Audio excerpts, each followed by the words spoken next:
but if she's gonna be disturbing much when it flies, I would say no.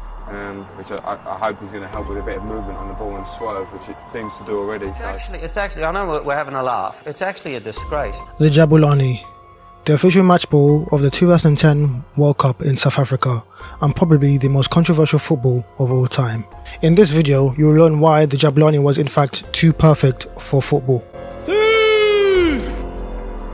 The name Jabulani derives from Zulu, which is one of the official languages spoken in South Africa. It means to bring happiness, which is ironic because the ball brought anything but happiness unless your name was Diego Forlan. The ball was made by Adidas in partnership with Loughborough University, which I happen to be alumni. Now the Jabulani was a ball like we've never ever seen before. Now just for your own reference, a conventional football is made up of 32 panels which are stitched together. The Jabulani was made from ethylene, vinyl acetate, and thermoplastic polyurethane elastomer, as well as being made up of 8 3D molded panels, which were thermally bonded together. Not only did this make the ball waterproof, it also made the ball rounder than ever. Adidas also added what they call grip and groove technology to the ball, which is meant to help players make better contact with the ball, as well as improve the aerodynamics of a ball while in flight. Now remember what I've just said about the construction of the ball, as it is very key as to why the ball behaved like it did.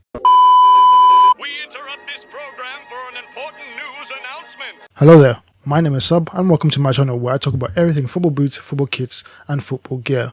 Whether that's reviews, play tests or just explaining football boots technology, I do all sorts. So if that's your thing, be sure to support the video with a like and subscribe to the channel, and make sure you turn on bell notifications so you're aware when the latest video drops. I will love it, and I think I deserve. Now time for the big question. Just why was the Jabulani so crazy?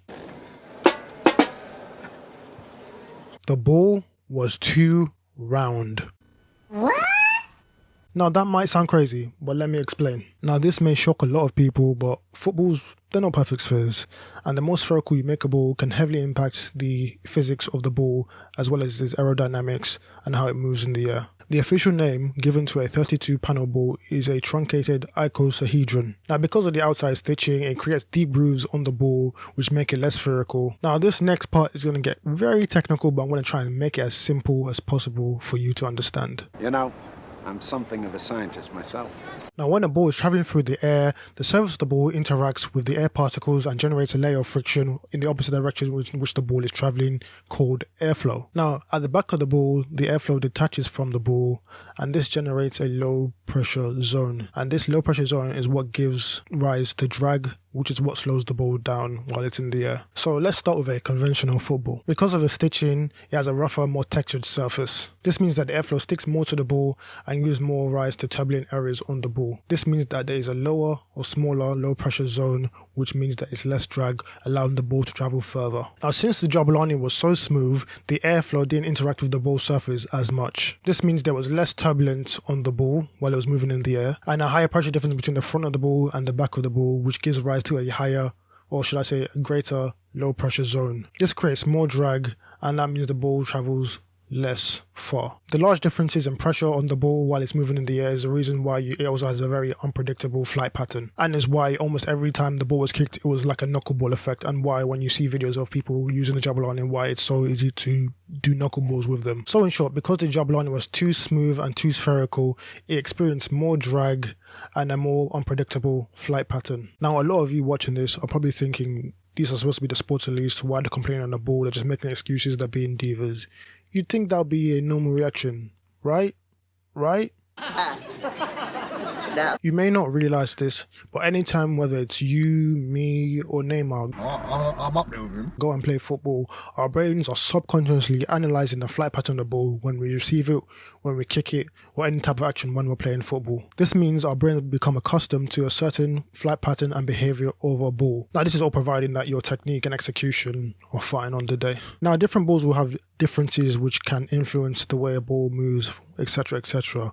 But because the Jabulani was so drastic, the different changes that the players experienced while trying to control or kick the ball was too drastic for them to actually maybe get accustomed to. Now, in the lead up to World Cups, players may not have time to practice with the ball, or maybe it's just a second throw and they don't expect the ball to behave so erratically. So good job to Diego Forlan for making sure he was practicing with this ball months before the World Cup. Now, if you're still having a hard time understanding where I'm coming from, imagine you're working at a dog kennel, for example, and you've been working there for, I don't know, all your life, for example. So say you walk in or check into work and all the dogs run up to you and you experience that every day. They do that every single day you check in to work. However, one day there's a new dog and instead of running up to you, it does somersaults. What the dog doing? You're going to be confused as why the dog's behaving like that. It's kind of similar to that. So because the ball was so drastically different, players weren't prepared and couldn't comprehend the different flight mechanics of the ball. In a way, that's probably why we saw less long balls, less free kicks being scored. Even the ones that we did see score were kind of crazy as well.